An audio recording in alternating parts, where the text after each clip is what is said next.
fit any assess anything, and your friends say mechanic.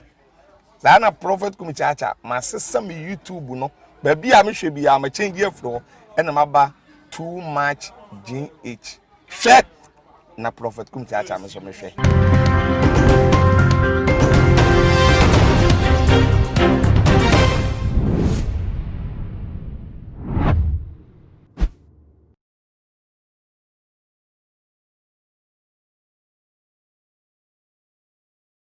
Mesanso mama akwa bashunko bi elede me ankasa me nuaba oba mercy ka o ha se bedi enkomo ede afa ensem no me ma akwa ba nana ma me je oso ibi aboko nyame adum na won so na me ai ma do me da so eti ase yesia ya che o hwehwem enya hwe yesia de nya ne se nkwa wo mu ayesia de wo kire bia e beka wasem le mate so ni ha ye beka ekire wo okay na yenhwe ekwan a enra yede Osofo brebeka efa so me kra dem sha sem hu video na me say wakovia because of comments e be we say iPhone 8 plus be tell me say wakovia be no to Ghana ha so de e obi e fe no mob justice wakovia de e chewa na che say ye bo na endra wetimi I to the car ko the baby o nam da kuma ho baby na che say nkofo timi tino edi na chia enya no bread ya say o stop it kakra timi yi ne fini kam pa no comfort say aman fom na wo say ka say Ghana dey pa comfort aman fom na no na wo mu punu brim no na nyame ana wan bi mu anka say obi kra betima tami bi abo abrante etimi kuna te say ye hu ekire asem krampo na ye nkotie we kire a Mami Agradaa metra alternative in case wono ene suma mrante ne se won kwotwe sa asem ehu ne sei na ne kwan so ano me nuaba nana ma me da wase no question wato ama me na first of all magina akonya yi so echia too much etifo ne ahwefo nyina said that wajibre ehwe nyame enhira mu nyina nana ma wo hwe nia esi endre ya na ya homete eni enyan enye enika se wo asem kra ye de ye fan se nana Agradaa asem kra ye de se bia ni sika akodi eye Osofo Appiah wo kra nye saa ne eye no ye mfa embra enhye ye nsem act the way ye free say ye ni beje esa na say Ghana ye tombra wadane embra nani ebutu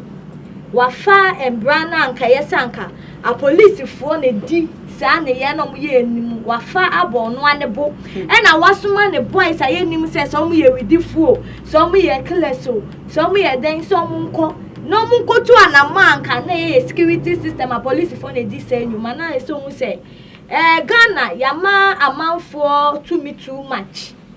yama mu to me too much say omu for omu pension omu nsem na omu nya ne omu pen na yembu so ye kasa okonfo Agradaa nanka wono we kwan ben so na eso timi suma boys say obi de mekanti kwana kwadan make afama me na Ghana asa ne danka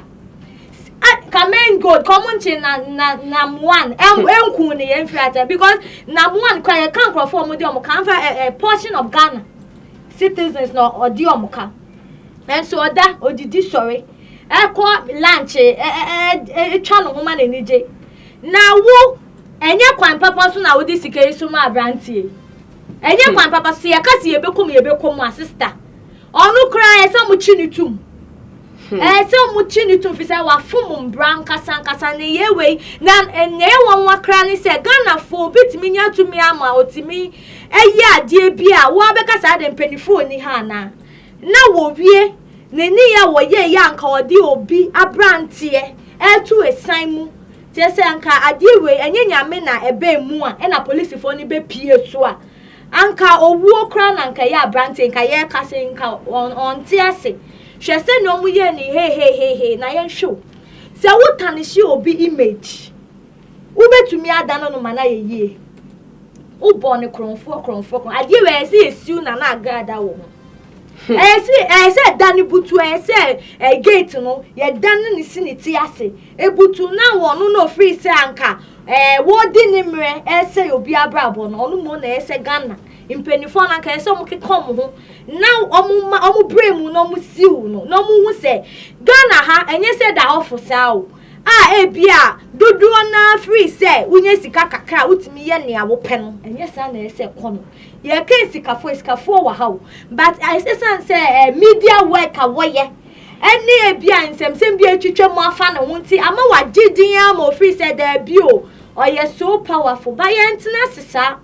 abrantie bia na asem baby mu ondi mu ewo mu esan se ne esi call ye bia wo na wo kọ Agradaa wo na wo na woni mu koma e call so wo mu ntem na Ghana for ye de enimo ba sika no o de ma wo se fa koye den ye dwuma ben na ye kwaku anan o ye ma na Agradaa osuma sa 10,000 cedis say ye fan koma no na ne car sent on fan ye ni free one say me bi etwem expose bi ba Ghana ha na chese inkofu ku o mo hyesu mu ase edi sumu njuma ye honorable Kennedy Japan bon modern ye say anka odi ni hu begire mu amasa suban no eto ede twa ba Ghana fa ye hu hypocrite wo start idea ase na ye support we echire no na ankoye kakabia na Ghana for ya sada ni eni eyi waba nipa sunu no na nini na echi no onu ewu se anka bia against semu bi be koso no na anka kukule no oni eye onu so ese onu a wagina ni so eye Osofo Osofo Appiah so wagina ni so kakra efi se okonfuo ene Osofo de anka bibie ni kra na mo be hia na ka deliverance bi na ye den mini aba ebe koso na so unti mi nko gina okonfo ensa na wo be enwa na wo enwu be hye so so na ma ye hu se e fa ha na wo ye den wo gina enkonya katasehye e ma ye na wo e fa ni sebe obi a like na bra bo no waje atum se me ye konfo dwuma onti mi nye bibia e fa na omutimi ye bibia enam gia bia ono ade no wan eden ejina nti wo Osofo na nka wo fi se utimu wo han no woni nipa ni se atwaka na wa bo mode aso anwo akwa na so oye akwa kekan se mo no asa asoma o se di koma we ne so wo se sa nipa wonya obedi ubone onipa wo asoma o se fasika ekoma kwaku anan na won fancy bibia no kwan de se wo se wo ankasa no your life is at stake because say kodu be unim ni secret enti akoba se unim ni secret na edu baby na ohwe na se sa secret na unim no wa be se twa ho dia blackmail wa wono onu bedi no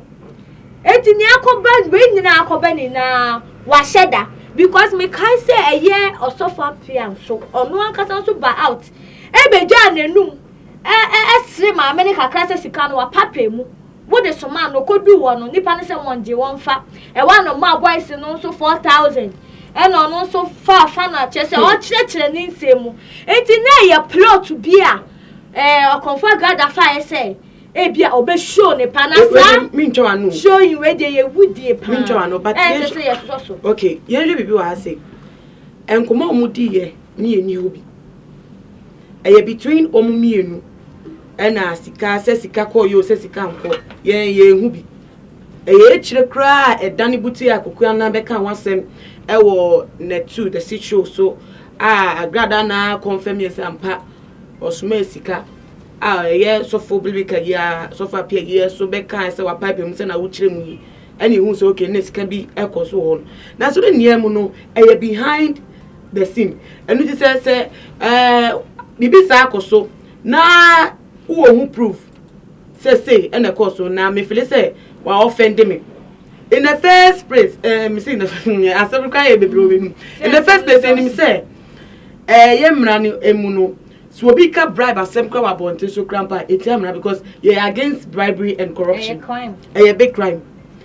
already now so Agradaa kro ya cases and na mo wan ko for accusing say we dupe omo hanging from me no asem cry ye nti say ye kada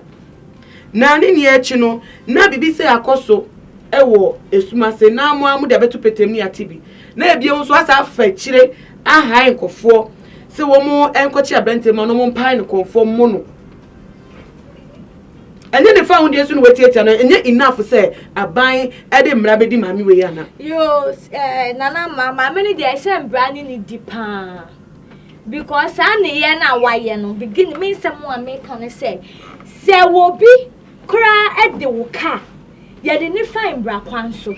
any saying ye reporting issue ni ma police na police a monitor e police fu adwuma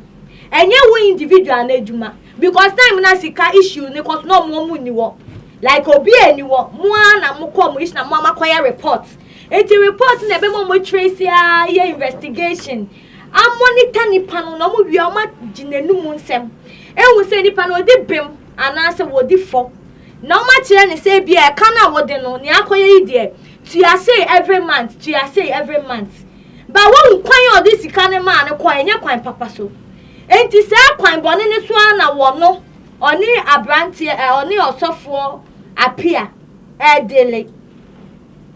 sa ekwan na wo na mo so di sika because sika na mo de koye de ejuma ben na sika na ekodi ejuma ben Ghana for yen to me kasi ejuma ben na sika no ekwa akodi sa adwumedie na ekodi no abrantie ni se mo waka no so odu ho no ekoye se wasoma ni pa hye uyi obi efa obi so a uko anwan na ye sa nipa no say who are the international one. Who na why the party say who this scam obi no akoka asem na sika no yanje a. That means our every right to say sika no timi holding on. Because our every right. Because sika no adie na nka jubedi anka sika ne kwakodi ni say silent means like enko shati obi anu entu like definitely na nka den odi kotu aka.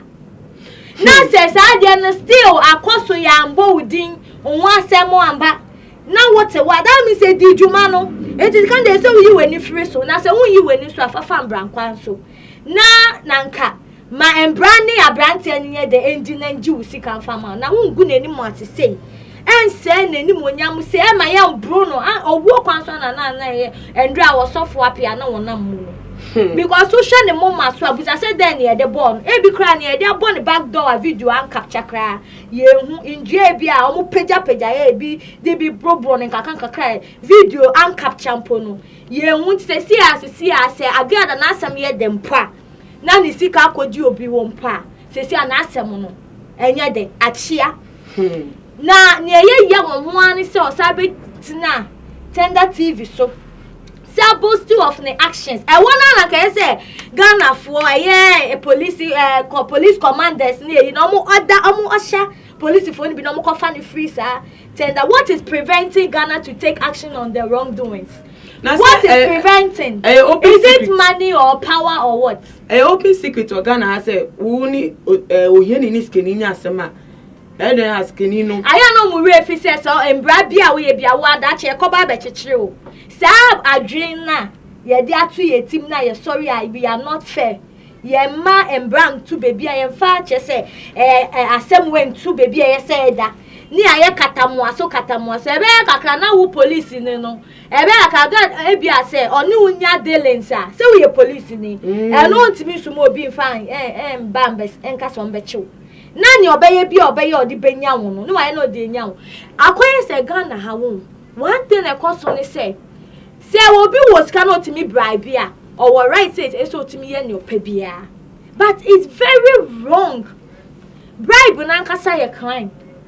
Yes, I accepted that ma mbebru ne hu say ye timi live that kind of life for Ghana ha say no na hu say Ghana you need that you because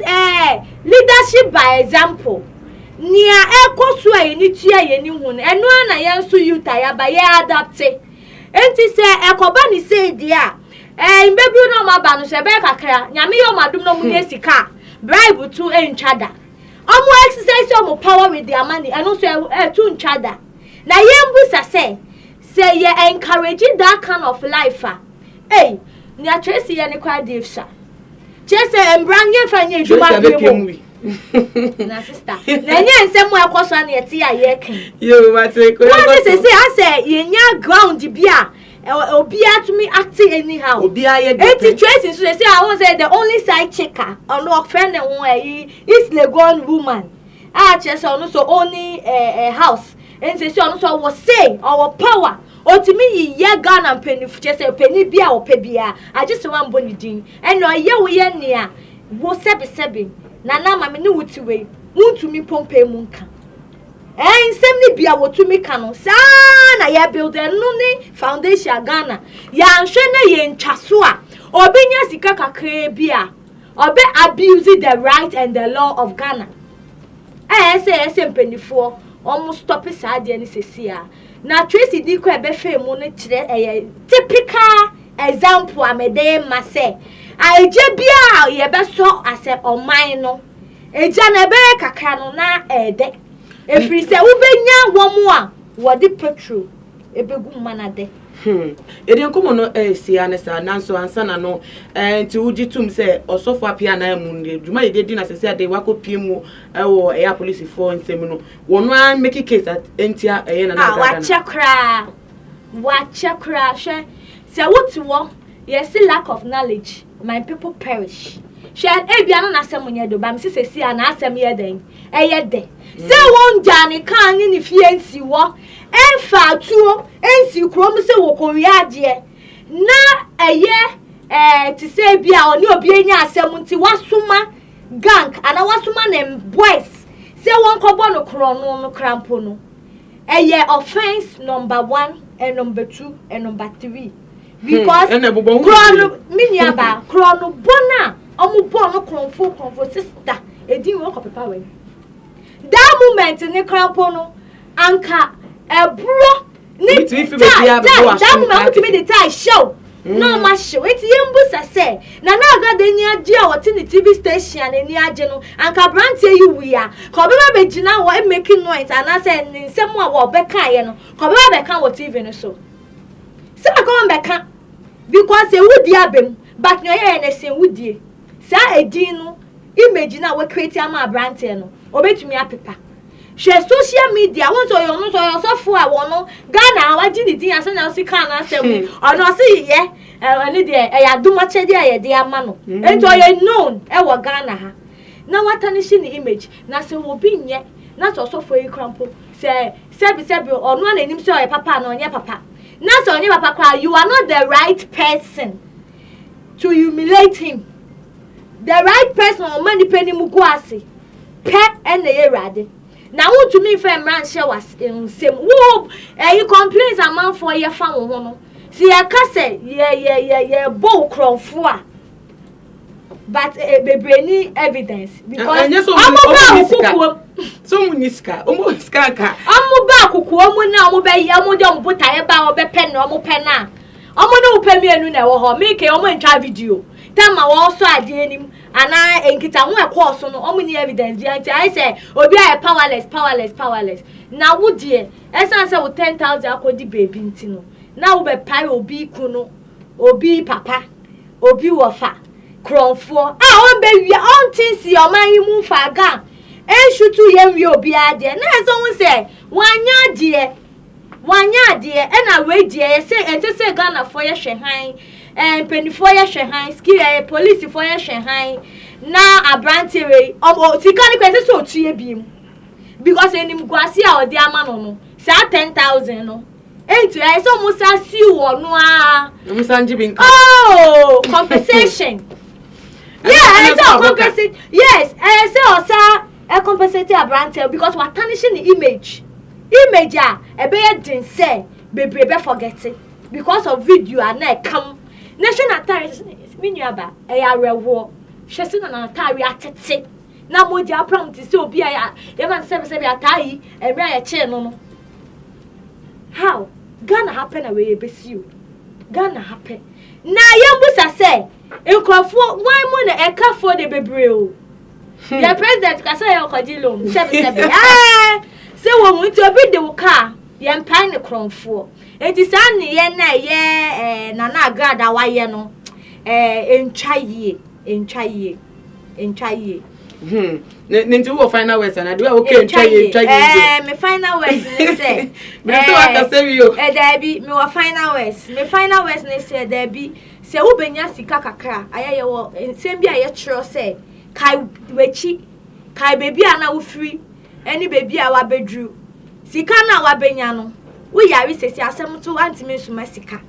entu ye nipa basabasa ye nipa bone na woni dawa so mu se wieye wo ho ewieye ni asem no unjuma bedi wechi enti bone na ados na ye ni dawo bone ni dawo kro no eni dawo ewidi sem na ye di na ese ye hwe na ye jani empenifo so mu fa embra entu baby a embra ese eda se de be ya obi an sorry nkasa ni kakra wenye nti no odem bra hye ni nsem eyi suban bi edia enkobo afoforo ana suban ya ebe ma amanfo so eyi suban sa suban boni ni bi edia dachi wona na ma sorry na ma stopping in 10 enye sa Ghana ye ni future